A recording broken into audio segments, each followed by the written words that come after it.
আমাদের এই পৃথিবীতে এমন একটা জায়গা আছে যেটাকে পৃথিবীর নরক বলা হয়। আর সেখানে বসবাস করে সেই নরকের প্রাণীরা। অনেক বছর আগে কয়েক হাজার সৈন্যদের পাঠানো হয়েছিল সেই জায়গাটিকে ধ্বংস করার জন্য, কিন্তু যারাই সেখানে গিয়েছে তাদের মধ্যে কেউই আর ফেরত আসেনি। ভুলবশত পাহাড়ের উপর থেকে একজন সেখানে পড়ে যায়, আর তাকে বাঁচাতে আর একজন সেখানে গেলে তারা দুজনই সেই নরকের দুনিয়ায় ফেঁসে যায় এবং তাদের সাথে ঘটতে থাকে ভয়ানক সব ঘটনা। কি হয়েছিল তাদের সাথে জানতে হলে দেখতে হবে আজকের এই অসাধারণ সিনেমাটি। সিনেমা নিয়ে বেশি ইন্ট্রো দেব না, সরাসরি চলে যাব মূল গল্পে। সিনেমার শুরুতেই আমরা একটি মেয়েকে একটি অন্ধকার গুহার মধ্যে দেখতে পাই, আর এই মেয়েটির নাম হচ্ছে ড্রাসা। সে গত 7 দিন ধরে এই গুহার মধ্যে রয়েছে। আমরা তার হাতে একটি স্নাইপারও দেখতে পাই। দেখে মনে হচ্ছিল সে তার কোনো শিকারের জন্য অপেক্ষা করছে। এরপর আমরা দেখতে পাই অনেক প্রতীক্ষিতর পর তার অবসান ঘটে। দেখা যায় অনেক দূরে একটা এয়ারপোর্টে একটি প্লেন নামছে, আর এই প্লেনটিতে ছিল সেই দেশের প্রধানমন্ত্রী। আর প্রধানমন্ত্রী সেই প্লেন থেকে বের হওয়ার সাথে সাথে ড্রাসা তার স্নাইপার দিয়ে গুলি করে সেই প্রধানমন্ত্রীকে মেরে ফেলে। আর ড্রাসা স্নাইপার চালাতে এতটাই দক্ষ ছিল যে প্রধানমন্ত্রীর সিকিউরিটি গার্ডেরা জানতেই পারে না যে কোথা থেকে তাকে গুলি করা হয়েছে। তো যাই হোক, এরপর আমাদের লেভি নামের একজন ছেলেকে দেখানো হয়। লেভি রাতের বেলায় একটি দুঃস্বপ্ন দেখে হঠাৎ করে ঘুম থেকে জেগে ওঠে। আর সে কবিতা লিখতে অনেক ভালোবাসতো, তাই সে সেই রাতে আর না ঘুমিয়ে সে সমুদ্র পাড়ে চলে আসে। আর সে বসে বসে কবিতা লিখতে শুরু করে। এভাবে কবিতা লিখতে লিখতে কখন যে রাত থেকে ভোর হয়ে যায় লেভি সেটা বুঝতেই পারে না। এরপর আমরা দেখি ওই সময় লেভির ফোনে একটি মেসেজ আসে, আর সেখানে একটি অ্যাড্রেসের কথা বলা হয়। লেভিকে সেখানে যেতে হবে। এরপর সিন কাট করা হয়।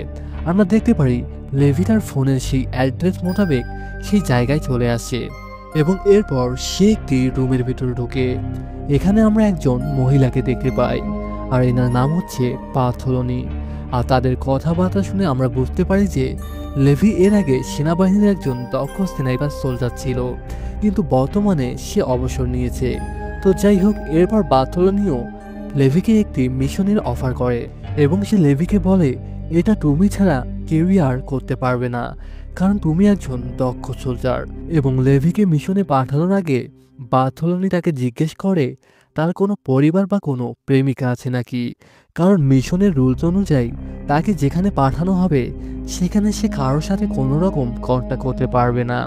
আর আমরা লেভিকে বলতে শুনি, সে বলে আমার আপন বলতে কেউ নেই, আমি একা।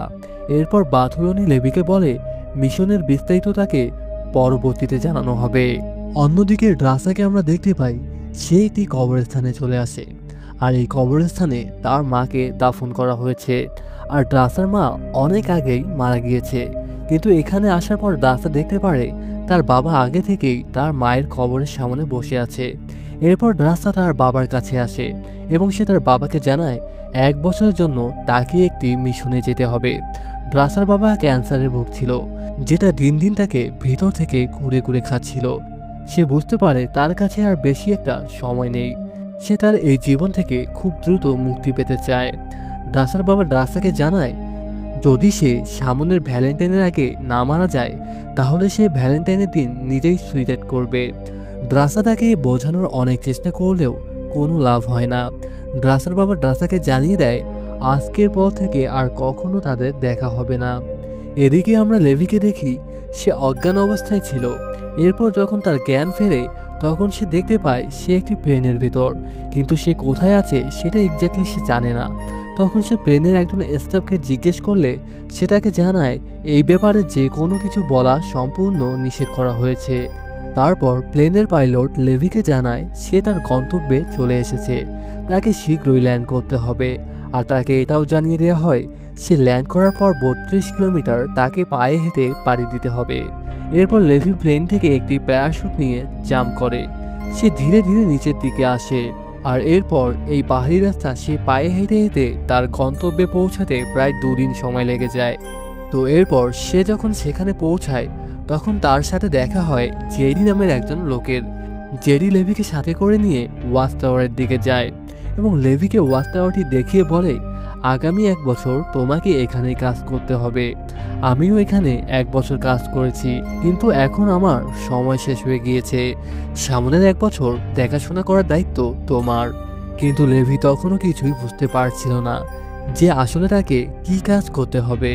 আর কাজের বিষয় সে জেডির কাছে জানতে চাইলে জেডি লেভিকে জানায় এখানে 2 পাহাড়ের মাঝে একটি খাত রয়েছে, যেটাকে গজ নামে নামকরণ করা হয়েছে, আর তোমাকে এই জায়গাটা এক কথায় পাহারা দিতে হবে। এরপর জেডি তাকে আরও জানায় যে সে মাসে শুধু একবারই তাদের সাথে কন্ট্যাক্ট করতে পারবে, আর তারা এই টাওয়ারের নাম দিয়েছে ওয়েস্ট টাওয়ার, মানে পশ্চিম দিকের টাওয়ার। অন্যদিকে ইস্ট টাওয়ার নামে আরও একটি টাওয়ার রয়েছে, কিন্তু সে সেই টাওয়ারের লোকের সাথে যোগাযোগ করতে পারবে না, কারণ তার অনুমতি নেই। সে শুধু তার মিশনের দিকেই ফোকাস করবে, আর ইস্ট টাওয়ারের মানুষও তার মতোই একই কাজ করবে। তো এরপর আমরা দেখতে পারি পুরো জায়গাটা ঘিরে সব ধরনের অস্ত্রের ব্যবস্থা করা হয়েছে। জাল দিয়ে পুরো জায়গাটা সিকিউর করে দেওয়ার পরেও সেখানে ল্যান্ডমাইন বসানো হয়েছে, এবং সেখানে কিছু ক্লোক নামে স্যাটেলাইট জ্যামার লাগানো হয়েছে, যাতে করে পৃথিবীর কোনো স্যাটেলাইট যেন এই জায়গা থেকে খুঁজে না পায়। যাওয়ার আগে জেডি তাকে আরও জানায় আগামী 1 বছর তোমাকে এখানেই কাজ করতে হবে, আর তুমি কারোর সাথে কোনো রকম কন্ট্যাক্ট করতে পারবে না। আর এখানে অটোমেটিক বুলেট গান রয়েছে, সেগুলোর গুলি শেষ হয়ে গেছে, লেভিকে সেটা রিলোড করতে হবে। এগুলো শোনার পরেও লেভি বুঝতে পারছিল না যে আসলে তার মিশনটা কি, আর যার কারণে লেভি আবারও জেডিকে জিজ্ঞেস করে যে এখানে আসা লোকজনদেরকে গজ থেকে দূরে রাখাই কি তার কাজ। জেডি বলে যে না, তোমার কাজ হলো যে জিনিসগুলো এই খাদের ভিতরে আছে সেই জিনিসগুলো যেন উপরের দিকে আসতে না পারে, এই ব্যাপারে খেয়াল রাখা। এরপর জেডি হাতে একটি বোম নিয়ে খাদের মধ্যে ফেলে দেয়, আর বোমটা সেখানে ব্লাস্ট হওয়া মাত্রই সেখান থেকে ভয়ঙ্কর রকমের কিছু আওয়াজ আসতে থাকে। আর তখনই আমরা বুঝতে পারি যে এই গর্জের ভিতর কোনো ছোটোখাটো বা সাধারণ জিনিস নয়, সেখানে অনেক ভয়ঙ্কর জিনিস রয়েছে। তারপর জেডি বলে যে জিনিসগুলো এই খাদের ভেতর রয়েছে তাদেরকে হলোম্যান বলা হয়, আর যেভাবে হোক তোমাকে ওই জিনিসগুলোকে উপরে আসা থেকে আটকাতে হবে। শোনা যায় 1940 সালের সেনাবাহিনীর 3 ব্যাটালিয়নের 2400 জন সৈন্য এই হলোম্যানদের ধ্বংস করার জন্য গজের ভিতর গিয়েছিল, কিন্তু তারা আর কখনো ফেরত আসেনি। তখন সে লেভিকে একটি স্ফোরক অ্যালার্মের ব্যাপারে জানায়, আর সে তাকে বলে এই অ্যালার্ম যদি কখনো বেজে ওঠে তখন যেন লেভি কোনো কিছু চিন্তা না করে সে এখান থেকে পালিয়ে যায়। আসলে জেডি জানতো না যে তাকে এগুলো কেন বলা হয়েছিল, কারণ যেহেতু তাকে জানিয়েছে তার দায়িত্ব লেভিকে জানিয়ে দেয়া। এরপর তারা কথা বলতে বলতে তাদের নজর পড়ে পূর্ব দিকের টাওয়ারের উপর। তাদের মতো কাউকে বদলি করে নতুন কাউকে আনা হয়েছে, কারণ আগের জনের 1 বছর পার হয়ে গেছে। তারপর জেডি লেভিকে খাবারের ব্যাপারে বলে তাকে এখানে পুরো 1 বছরের খাবার দেয়া হয়েছে, কিন্তু তার যদি ইচ্ছে হয় সে স্বীকার করতে পারবে। এবং জেডি লেভিকে এটাও খোলাসাভাবে জানায় যে এই জায়গাটা গত 75 বছর ধরে পৃথিবীর কাছে গোপন রাখা হয়েছে, কেউ এটার ব্যাপারে কিছুই জানে না, আর তাদেরকেও এটার ব্যাপারে গোপন রাখতে হবে। সব কিছু বুঝিয়ে দেওয়ার পর জেডি লেভিকে বিদায় জানিয়ে তার বাসার যাওয়ার উদ্দেশ্যে রওনা দেয়। এরপর আমরা দেখি একটা হেলিকপ্টার জেডিকে নিতে আসে, আর একটি রশি ফেলে দিয়ে জেডিকে হেলিকপ্টারে ওঠানো হয়। এরপর হেলিকপ্টারে থাকা এক অফিসার সর্বপ্রথম তার আইডেন্টি ভেরিফাই করে নিশ্চিত হয়, তারপর জেডিকে গুলি করে মেরে ফেলে। এবার হয়তোবা আপনারা বুঝতে পেরেছেন এই জায়গাটা কতটা গোপন। এই জায়গায় যে একবার আসে সে আর এখান থেকে বেঁচে ফিরতে পারে না, তার সময় ফুরিয়ে গেলে তাকে এখানেই মেরে ফেলা হয়। তো যাই হোক, এরপর আমরা লেভিকে দেখতে পাই তাকে যে কাজগুলো করতে দেওয়া হয়েছিল তখন সে সেই কাজগুলো করছিল। আমরা দেখি লেভি সেখানে যে অটোমেটিক বন্দুকগুলো ছিল সেগুলো রিলোড করছিল, এবং সে পুরো এরিয়াটা অনেক ভালোভাবে পর্যবেক্ষণ করছিল। আর এভাবে দেখতে দেখতে পুরো 1 মাস কেটে যায়। আমরা দেখতে পাই লেভি রেডিওতে একজনের সাথে কথা বলতে থাকে, এবং তাকে বলে কোনো মানুষ বা কোনো শত্রুপক্ষের কারোর সাথে দেখা বা কথা হয়নি। এরপর সে ফোনটা রেখে দেয়, কারণ এর বেশি কোনো কথা তার বলা নিষেধ ছিল, এবং সে শুধু প্রতি মাসে একবার করেই সেই মেসেজ পাঠাতে পারবে। এরপর লেভি সেখানে থাকা বইগুলো পড়ে দেখছিল, এবং এক পর্যায়ে লেভি একটা বই নিতে গিয়ে তার চোখ পড়ে যায় পেছনে থাকা দেয়ালের মধ্যে, আর সেখানে সে দেখতে পায় আগে যে মানুষগুলো এসেছিল তারা সবাই তাদের এখানে থাকার অভিজ্ঞতা সম্পর্কে লিখে গিয়েছে। এগুলো পড়ার পর লেভি বাইরে চলে আসে এবং সে একটি টেলিস্কোপের মাধ্যমে পূর্বের টাওয়ারটি দেখতে থাকে। আর লেভি সেখানে একটি মেয়েকে দেখতে পায়, আর সেটা আর কেউ না, সেটা ছিল ড্রাসা। ওই যে সেই মেয়েটা যে তার বাবাকে বলেছিল যে তাকে একটি মিশনে যেতে হবে 1 বছরের জন্য, আর এটাই ছিল তার সেই মিশন। তো যাই হোক, লেভি ড্রাসাকে প্রথম দেখাতেই ভালো লাগে, কিন্তু লেভি তার সাথে কথা বলার চেষ্টা করে না। সে জানতো যে এখানে এক টাওয়ারের লোকের সাথে আর এক টাওয়ারের লোকের কথা বলা সম্পূর্ণ নিষিদ্ধ। এভাবে সেখানে 2-3 মাস কেটে যায়। এদিকে ড্রাসাও লেভিকে সেখানে দেখতে পেয়েছিল। তো আজকে ড্রাসার জন্মদিন ছিল, তাই একাকিত্ব বোধ হওয়াতে আজ সে একটি খাতার মধ্যে লিখে লেভির নাম জানতে চায়। যেহেতু এক টাওয়ারের সাথে আর এক টাওয়ারের দূরত্ব ছিল অনেক দূর, তাই কথা বলার মতো কোনো উপায় না থাকায় সে খাতায় লিখে দেয়।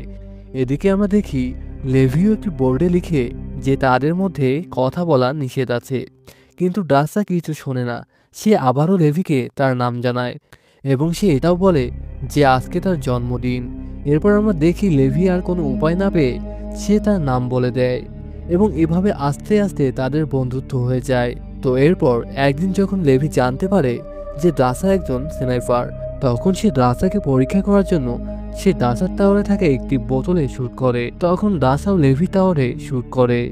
আর এসব করার সময় হঠাৎ করে ড্রাসার নজর পড়ে যায় পাহাড়ের নিচের দিকে।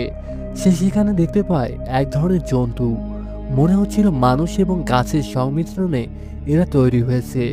ড্রাসা লেভিকে ইশারা দিয়ে টাওয়ারের নিচের দিকে দেখতে বলে, আর যখন লেভি তাদেরকে দেখে তখন সে তাদের উপরে ফায়ারিং করতে শুরু করে। কিন্তু জন্তুগুলোর সংখ্যা পরিমাণে বেশি থাকায় ড্রাসাও লেভিকে হেল্প করার জন্য ফায়ারিং শুরু করে। এই জায়গাটাতে অটোমেটিক কারেন্ট রয়েছে। এত কিছু থাকার পরেও সে জন্তু, মানে যাদের আর এক নাম হলোম্যান, তারা উপরে উঠে আসে। এদিকে ড্রাসা যখন লেভিকে হেল্প করছিল তখন একটি হলোম্যান ড্রাসা টাওয়ারে উঠে আসে, আর ড্রাসা দেখা মাত্রই সেটাকে গুলি করতে থাকে। কিন্তু সেটা এত পরিমাণ শক্তিশালী ছিল যে সেটার কিছুই হয় না এবং সে ড্রাসার দিকে এগোতে থাকে। তখন লেভি সঠিক সময় শুট করে সেটাকে মেরে ফেলে এবং ড্রাসাকে বাঁচিয়ে নেয়। এভাবে অনেকক্ষণ চলতে থাকে এবং একটি পর্যায়ে তারা হলোম্যানদের থামাতে সফল হয়, কিন্তু সেখানে একটি ল্যান্ডমাইন ব্লাস্ট হওয়ার কারণে ড্রাসা কিছুটা আহত হয়েছে। এরপর আমরা পরের দিন সকালে দেখতে পাই লেভি তার ওয়াচ টাওয়ারের নিচে ঝুলে রাখা মাইনগুলো ঠিক করছিল। এরপর সেখানে খাত থেকে একটি ড্রোন উঠে আসে এবং সেটি লেভিকে দেখে সেখান থেকে উড়ে চলে যায়। কিন্তু লেভি এবং ড্রাসা সেই ড্রোনটিকে দেখে ফেলে। লেভি এবং ড্রাসা বুঝতেই পারছিল না আসলে এটা কি হতে পারে। এরপর এভাবে আরো কয়েক মাস কেটে যায়। তখন ফেব্রুয়ারি মাস চলছিল। একদিন রাতে লেভি দেখতে পায় ড্রাসা মন খারাপ করে বসে কাঁদছিল। আসলে সেদিন 14 ফেব্রুয়ারি ছিল, আর তার বাবা বলেছিল সেদিন তার বাবা আত্মহত্যা করবে, তাই সে সেটা ভেবে কান্না করছিল। এদিকে ড্রাসাকে আপসেট দেখে লেভিরও অনেক খারাপ লাগছিল। সেও এখানে অনেক দিন একা থেকে অনেক বিরক্ত, তাই সে ড্রাসার টাওয়ারে যাওয়ার জন্য সিদ্ধান্ত নেয়। আর এরপর সে তার আরপিজির মধ্যে যেখানে মিসাইল রাখা হয় সেখানে একটি রশি বাঁধে। এদিকে লেভিকে এসব করতে ড্রাসা দেখে ফেলে, কিন্তু সে বুঝতে পারছিল না লেভি কি করতে চাইছে। এরপর ড্রাসা দেখতে পায় যে লেভি একটি মিসাইলের পেছনে রশি বেঁধে সেটি তার টাওয়ারের দিকে ছেড়ে দেয় এবং তখন ড্রাসার আর বুঝতে বাকি থাকে না যে লেভি কি করতে চাইছে। তখন আমরা দেখি যখন সেই রশিটা ড্রাসার কাছে এসে পৌঁছায় তখন ড্রাসা সেটা একটি গাছের সাথে অনেক শক্ত করে বেঁধে দেয়, আর এটার মাধ্যমে লেভি ড্রাসার টাওয়ারে চলে আসে। ড্রাসা লেভিকে তার কাছে দেখতে পেয়ে অনেক খুশি হয়ে যায়। তারপর রাতের বেলায় তারা দুজনে একসাথে ডিনার করতে বসে এবং তারা গল্প করতে শুরু করে। এক পর্যায়ে ড্রাসা লেভিকে জিজ্ঞেস করে সে সব থেকে লম্বা শট কতটা দূর থেকে মেরেছিল। সে তখন ড্রাসাকে জানায় সে 3240 মিটার দূর থেকে একবার একজনকে মেরেছিল এবং সে প্রথম মেরিনে জব করত। এরপর লেভি ড্রাসাকে বলে আসলে এখানে কি এমন আছে যার জন্য এই জায়গাটাকে পৃথিবীর সবার কাছ থেকে গোপন করা হয়েছিল। তখন ড্রাসা তাকে এসব নিয়ে চিন্তা করতে মানা করে এবং তাকে তার মিশনের দিকে ফোকাস করতে বলে। এরপর তারা সেখানে ভালো কিছু মুহূর্ত কাটায়। এরপর লেভি ড্রাসাকে জানায় যে লেভি ড্রাসার জন্য একটি কবিতা লিখেছে। তখন ড্রাসা সেটা শুনতে চায়, কিন্তু লেভি বলে, আমরা যখন এখান থেকে বের হব তখন আমি তোমাকে এটা শোনাবো। এরপর সিন কাট করা হয়। আমরা পরের দিন সকালে দেখতে পাই লেভি তার নিজের টাওয়ারে যাওয়ার জন্য রেডি। তারপর সে যখন তার টাওয়ারে রশিতে ঝুলে যাচ্ছিল তখন সে দেখতে পায় সেই হলোম্যানগুলো লেভির টাওয়ারে উঠেছে, কিন্তু সেখানে মাইন বসানো থাকায় সেটা অ্যাক্টিভ হয়ে বিস্ফোরণ হয় আর লেভির রশিটা তার টাওয়ার থেকে বিচ্ছিন্ন হয়ে যায় এবং লেভি সেই ভয়ানক খাদের মধ্যে পড়ে যায়। এদিকে দাসা এসব দেখে দ্রুত তার প্যারাশুট আর তার প্রয়োজনীয় জিনিস নিয়ে সেও লেভিকে বাঁচানোর জন্য সেই খাদে লাফ দেয়, কিন্তু তার ল্যান্ডিংটা খুব বাজেভাবে হয় আর যার কারণে তার ব্যাগ থেকে অ্যাসেন্ডার মানে যেটা দিয়ে তারা খাদ থেকে উপরে উঠে আসবে সেটা পানির নিচে পড়ে যায় এবং ড্রাসাও প্রবল স্রোতের মধ্যে ভেসে যেতে থাকে। এরপর ড্রাসা অনেক কষ্টে নিজেকে বাঁচিয়ে কিনারে চলে আসে। এদিকে আমরা লেভিকে দেখতে পাই, যে কিনা অজ্ঞান অবস্থায় একটি গাছের মধ্যে ঝুলেছিল। যখন তার জ্ঞান ফেরে তখন হঠাৎ সেখানে বড় একটি পোকা এসে আক্রমণ করে, যার কারণে লেভি গাছের উপর থেকে নিচে পড়ে যায় আর নিচে পড়ার পর মাটির নিচ থেকে ছুচালো দাঁতের মতো বের হয়ে আসছিল এবং সেগুলো ধীরে ধীরে লেভিকে পেঁচিয়ে নিচ্ছিল। এক পর্যায়ে যখন পুরোপুরি লেভিকে পেঁচিয়ে নিতেই যাবে তখন সেখানে দাসা উপস্থিত হয়ে লেভিকে বাঁচিয়ে নেয়। তারপর তারা দুজনই সেই জায়গাটা ভালোভাবে দেখতে থাকে আর সেই সময় আমরা দেখি কিছু হলোম্যান ঘোড়ায় করে এসে তাদের উপর হামলা করে দেয় আর তাদেরকে দেখতে আরো অদ্ভুত মনে হচ্ছিল। লেভি ও ড্রাসা তাদের সাথে লড়াই করতে থাকে। এক পর্যায়ে তারা একটি হলোম্যানকে মেরে ফেলে আর বাকিগুলো সেখান থেকে পালিয়ে যায়। আর তারা যে হলোম্যানটিকে মেরে ফেলেছিল, লেভি যখন সেটাকে চেক করার জন্য তার কাছে যায় তখন সে দেখতে পায় সেই হলোম্যানটির গায়ে মেরিন সেনাদের পোশাক পরা। তখনই জেডি লেভির কথা মনে পড়ে যায়। লেভিকে বলেছিল বহু বছর আগে এখানে মেরিন সেনাদের পাঠানো হয়েছিল এই জায়গাটাকে ধ্বংস করার জন্য, যারা কিনা আর কখনো ফিরে আসেনি। তাহলে তারা এখনো বেঁচে আছে কিভাবে? এই বিষয়টি লেভিকে অনেক চিন্তায় ফেলে দেয় আর পুরো জায়গাটা জুড়ে এক ধরনের হলুদ ধোঁয়া লক্ষ্য করা যায়। এসব কথা চিন্তা করতে করতে বেরোনোর জন্য সামনের দিকে যেতে থাকে। তখন তারা দেখতে পায় মানুষের ভেতর থেকে গাছপালা বেরিয়ে এসেছে। দেখে মনে হচ্ছিল এখানে কোনো ভাইরাসের আতঙ্ক ছড়িয়ে পড়েছে।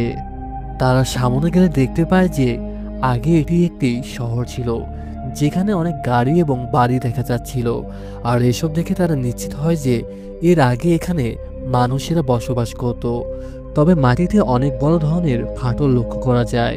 হয়তো এখানে কোনো বড় ধরনের ভূমিকম্পন বা প্রাকৃতিক দুর্যোগ হয়েছিল।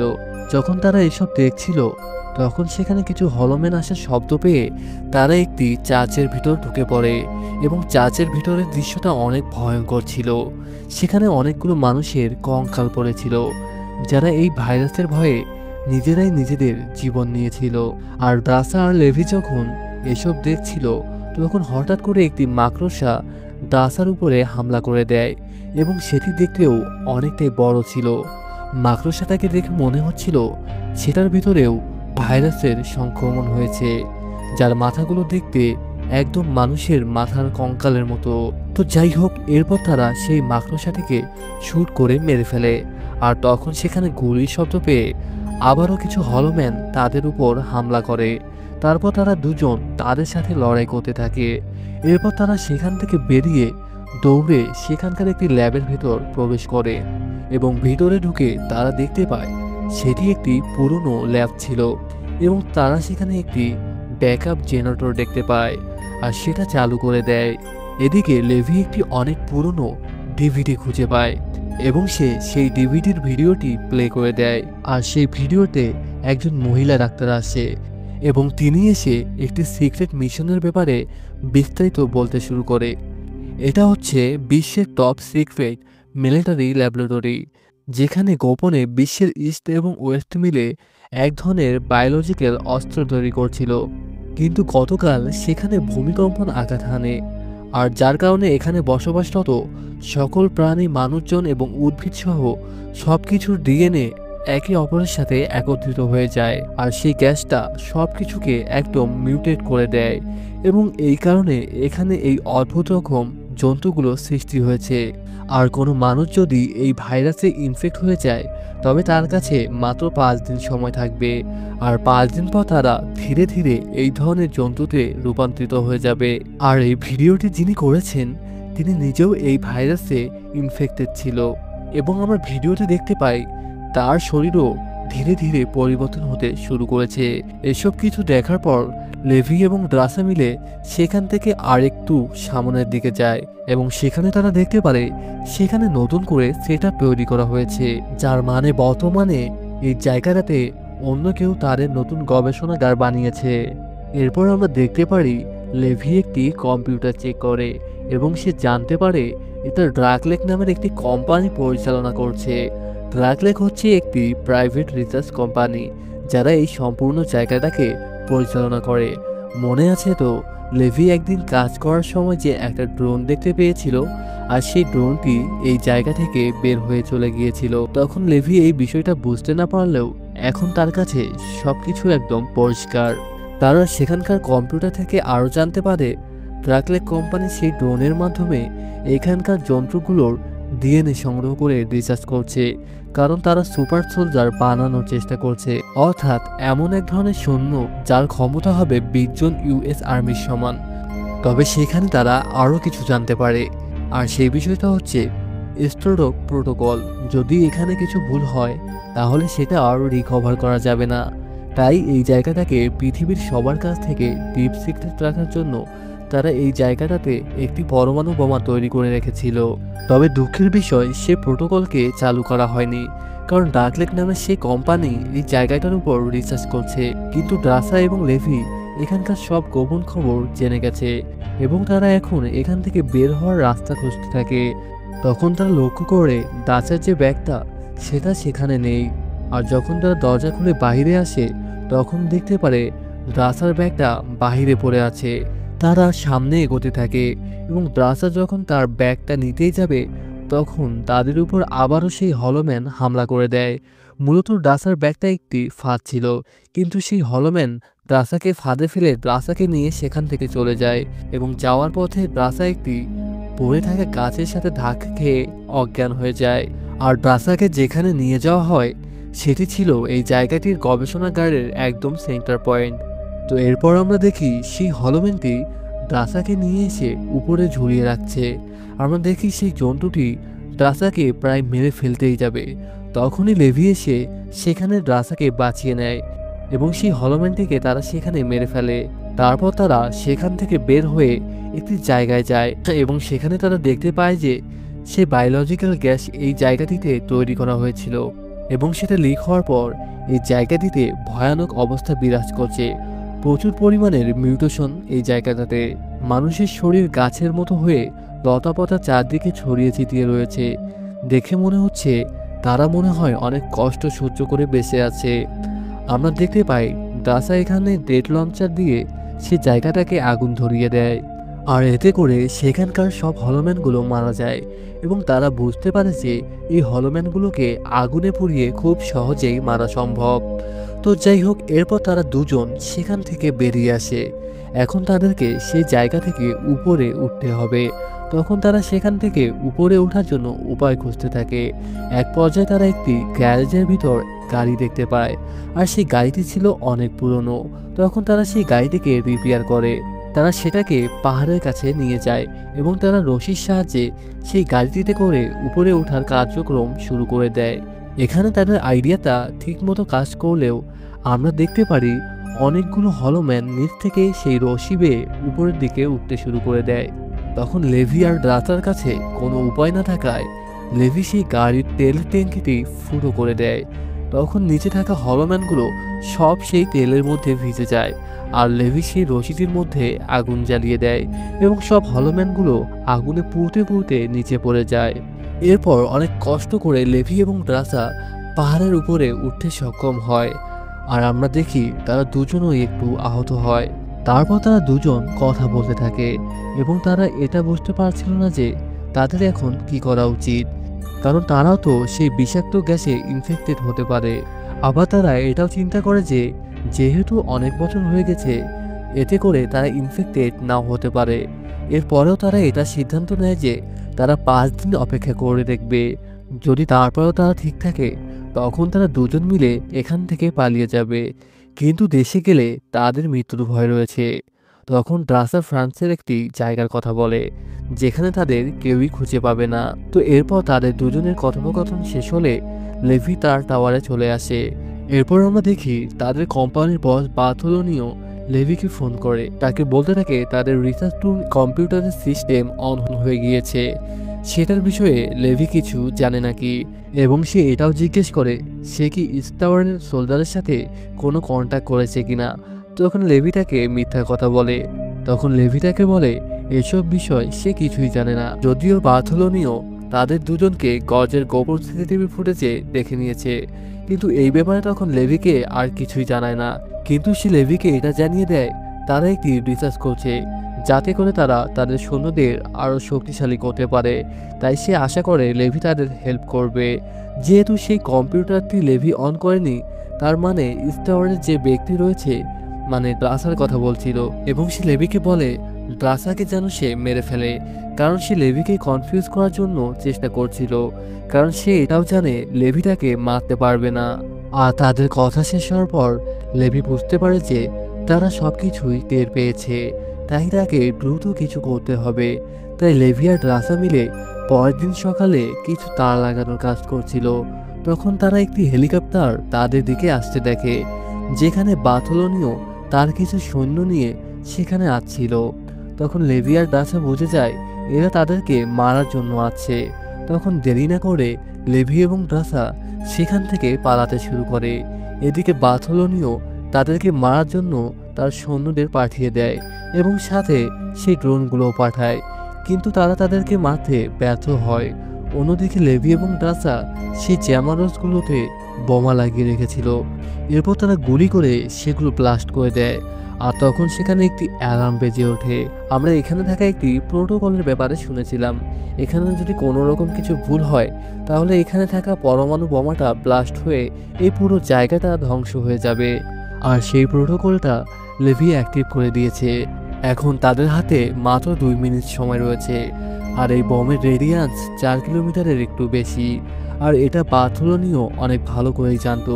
তারা দ্রুত তাদের হেলিকপ্টার নিয়ে সেখান থেকে পালানোর চেষ্টা করে, কিন্তু বম ব্লাস্ট হওয়ার পর পুরো জায়গা জুড়ে একটি বিশাল আকারের শকওয়েভ তৈরি হয়, যার কারণে তাদের হেলিকপ্টারটি সেখানেই ক্র্যাশ করে এবং বার্থোলোমিও সহ তার সৈন্যরা সবাই সেখানে মারা যায়।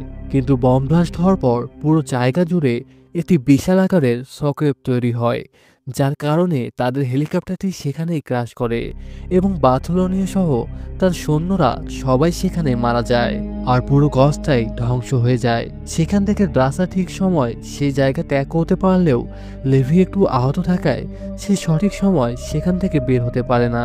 সে সেখানে বমের ধুলোর সাথে মিশে যায়। এরপর সিন কাট করে আমাদের অনেকদিন পর দেখানো হয়, যেখানে আমরা দেখতে পাই ড্রাসা প্রতিদিন একটি জায়গায় লেভির জন্য অপেক্ষা করে, কারণ লেভি গজে থাকাকালীন তাকে একটা চিঠি দিয়েছিল, আর সেখানে লেখা ছিল যদি কখনো সে ফিরে না আসে তাহলে চিঠিটা পড়তে। অনেকদিন হয়ে যাওয়াতে ড্রাসা নিজেও বুঝতে পেরেছে যে লেভি আর বেঁচে নেই, তাই সে চিঠিটা খুলে, আর সেখানে সেই কবিতা ছিল যেটা লেভি ড্রাসাকে নিয়ে লিখেছিল। এরপর আরও অনেক দিন কেটে যায়। আমরা দেখতে পাই বর্তমানে ড্রাসা ফ্রান্সের একটি রেস্টুরেন্টে কাজ করছিল, আর এখানে হঠাৎ করেই ড্রাসা লেভিকে দেখতে পায়। তার মানে লেভি সেদিন সেখানে মারা যায়নি, সে বেঁচে ছিল। আর লেভিকে দেখে ড্রাসা অনেক খুশি হয়ে যায়, আর সে লেভিকে বলে তুমি অনেক লেট করে ফেলেছো। আর একটি হ্যাপি এন্ডিংয়ের মধ্য দিয়ে আজকের এই সিনেমাটি এখানেই শেষ হয়। তো বন্ধুরা, ভিডিওটি ভালো লাগলে অবশ্যই একটি লাইক করে দিবেন। তো সবাই ভালো থাকবেন, সুস্থ থাকবেন, দেখা হচ্ছে পরবর্তী ভিডিওতে। ধন্যবাদ।